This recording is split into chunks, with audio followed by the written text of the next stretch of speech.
Hi, this is Group 13 for the Operating Systems project. I am Anurag. My teammates are Vishnu and Pavithra. So we're going to quickly show you how our project works. So firstly, to launch the Docker, we write the simple syntax, and then we run the Docker. As you can see, the Docker is being run. So this Docker, we've named it group 1. It's one of the Dockers, one of the group of the Dockers.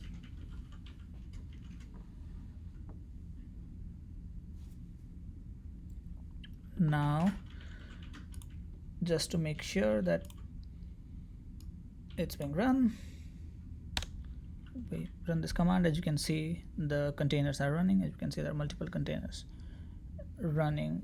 Very recently, you can see when they were created. So let's quickly go back to a browser because our Docker is a web page, and as you can see now it's not running. And if you see, now the thing works. Now let's run another group of containers. Let's go to this one. This is our another group that we've just named lblog. So we'll go ahead and get this up.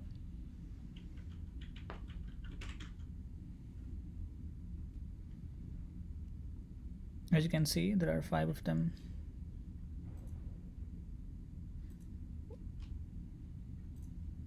Which is being created as we speak.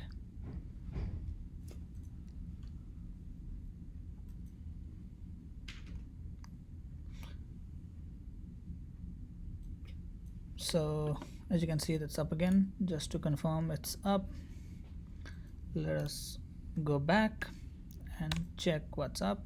As you can see, there's more things added to this list. Clearly everything's up.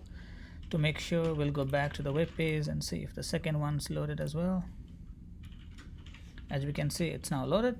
So now we'll try to go ahead and run the LKM and see if we can access the packets. So for that, let's go ahead and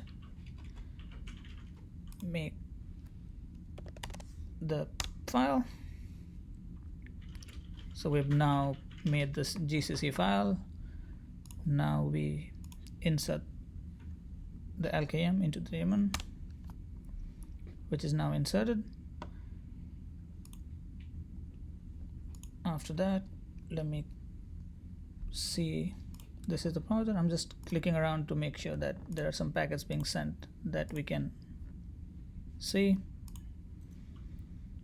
So let me go ahead and run the command that we created so that, let's see if everything's there. It is. Now we run the file that we created, which is run.sh.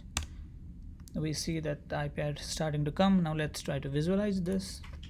So we go to this our visualization tool and we run it. You can see it's running. So now we can go back and double click the file to visualize that in HTML. So as you can see, you can visualize it, and you'll notice that it's auto refreshing so that the number of packets will change with the change in the addresses. As you can see, it continuously changes, and with the change in this, so does our GUI. So that's it. That's our project. Yeah, you can see when the value changes here, the value corresponding also changes in this graph automatically. That's it. That's our project.